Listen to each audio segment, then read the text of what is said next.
Chapter 6. Marilla makes up her mind. Get there they did, however, in due season.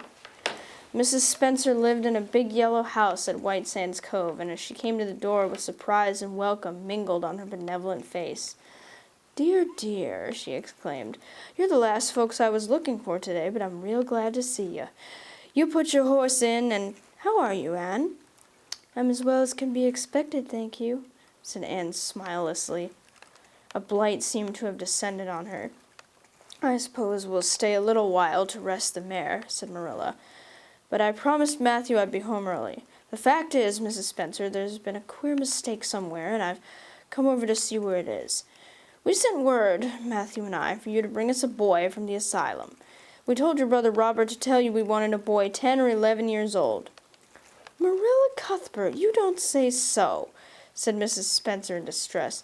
"Why, Robert sent word down by his daughter Nancy, and she said you wanted a girl. Didn't she, Flora Jane?" appealing to her daughter who had come out to the steps. "She certainly did, Miss Cuthbert," corroborated Flora Jane earnestly. "I'm dreadful sorry," said Mrs. Spencer. "It's too bad, but it certainly wasn't my fault. You see, Miss Cuthbert, I did the best I could, and I thought I was following your instructions. Nancy is a terrible flighty thing. I've often had to scold her well for her heedlessness." "It was our own fault," said Marilla resigningly. "We should have come to ourselves and not left an important message to be passed along by word of mouth in that fashion.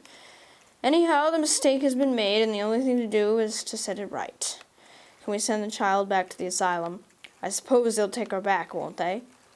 "I suppose so," said Mrs. Spencer thoughtfully, "but I don't think it will be necessary to send her back. Mrs. Peter Blewett was up here yesterday, and she was saying to me how much she wished she'd sent by me for a little girl to help her. Mrs. Peter is a large family, you know, and she finds it hard to get help. Anne will be the very girl for you. I call it positively providential." Marilla did not look as if she thought Providence had much to do with that matter. Here was an unexpectedly good chance to get this unwelcome orphan off her hands, and she did not even feel grateful for it. She knew Mrs. Peter Blewett only by sight, as a small, shrewish-faced woman without an ounce of superfluous flesh on her bones, but she had heard of her. A terrible worker and driver, Mrs. Peter was said to be, and discharged servant girls told fearsome tales of her temper and stinginess, and her family of pert, quarrelsome children. Marilla felt a qualm of conscience at the thought of handing Anne over to her tender mercies. "Well, I'll go in and we'll talk the matter over," she said. "And if there isn't Mrs. Peter coming up the lane this blessed minute," exclaimed Mrs. Spencer, bustling her guests through the hall into the parlor, where a deadly chill struck on them as if the air had been strained so long through dark green, closely drawn blinds that it had lost every particle of warmth it had ever possessed. "That is real lucky, for we can settle the matter right away. Take the armchair, Miss Cuthbert, and you sit here on the ottoman and don't wiggle. Let me take your hats. Flora Jane, go out and put the kettle on. Good afternoon, Mrs. Blewett. We were just saying how fortunate it was you happened along. Let me introduce you two ladies.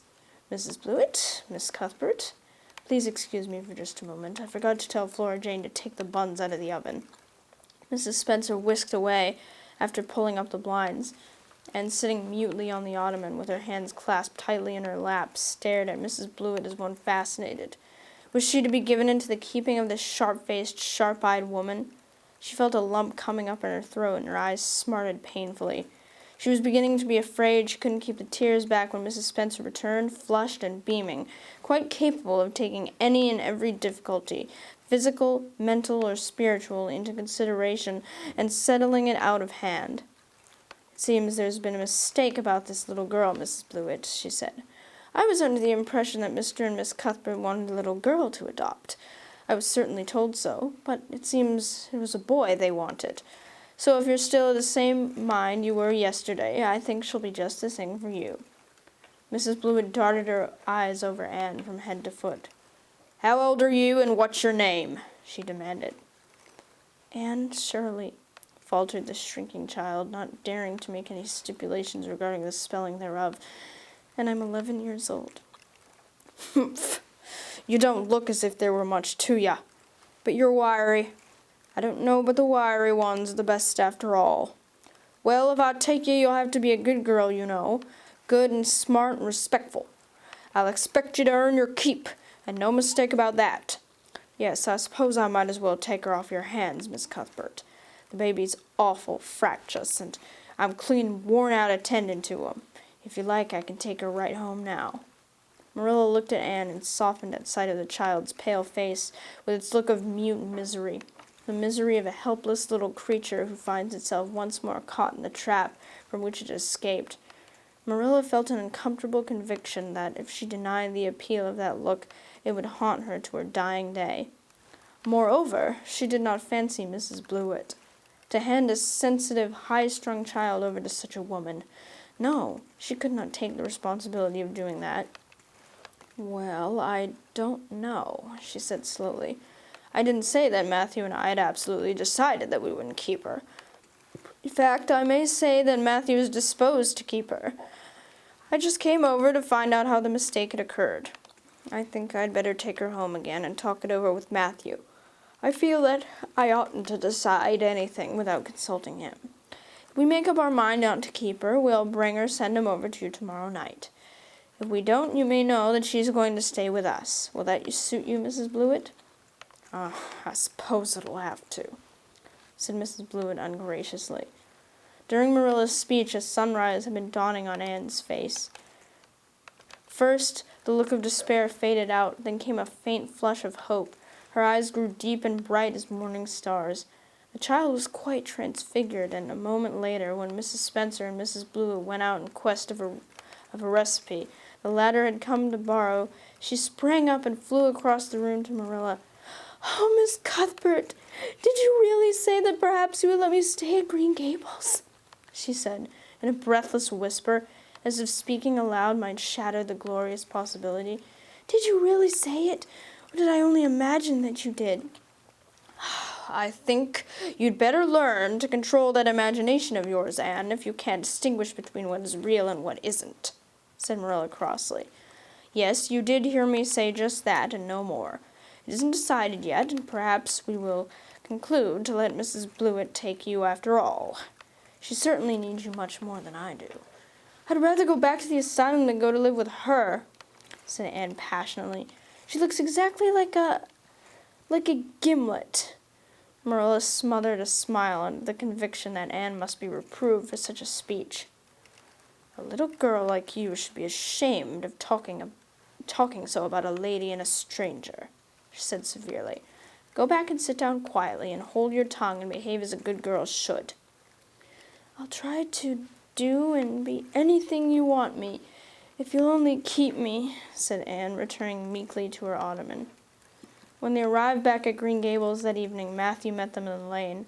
Marilla from afar had noted him prowling along it and guessed his motive. She was prepared for the relief she read in his face when he saw that she had at last brought Anne back with her. But she said nothing to him relative to the affair until they were both out in the yard behind the barn milking the cows. Then she briefly told him Anne's history and the result of the interview with Mrs. Spencer. "I wouldn't give a dog I liked to that Blewett woman," said Matthew with unusual vim. "I don't fancy her style myself," admitted Marilla, "but it's that or keeping her ourselves, Matthew, and since you seem to want her, I suppose I'm willing, or have to be. I've been thinking over the idea until I've got kind of used to it. It seems a sort of duty. I've never brought up a child, especially a girl, and I dare say I'll make a terrible mess of it, but I'll do my best. So far as I'm concerned, Matthew, she may stay." Matthew's shy face was a glow of delight. "Well, now, I reckoned you'd come to see it in that light, Marilla," he said. "She's such an interesting little thing." "It'd be more to the point if you could say she was a useful little thing," retorted Marilla, "but I'll make it my business to see she's trained to be that. And mind, Matthew, you're not to go interfering with my methods. Perhaps an old maid doesn't know much about bringing up a child, but I guess she knows more than an old bachelor. So you just leave me to manage her. When I fail, it'll be time enough to put your oar in." There, Marilla, you can have your own way," said Matthew reassuringly. Only be as good and kind to her as you can without spoiling her. I kind of think she's one of the sort you can do anything with if you only get her to love you." Marilla sniffed to express her contempt for Matthew's opinions concerning anything feminine, and walked off to the dairy with the pails. I won't tell her tonight that she can stay," she reflected, as she strained the milk into the creamers. She'd be so excited that she wouldn't sleep a wink. "Marilla Cuthbert, you're fairly in for it. Did you ever suppose you'd see the day when you'd be adopting an orphan girl? It's surprising enough, but not so surprising as that Matthew should be at the bottom of it. Him that always seemed to have such a mortal dread of little girls. Anyhow, we've decided on the experiment, and goodness knows only what will come of it."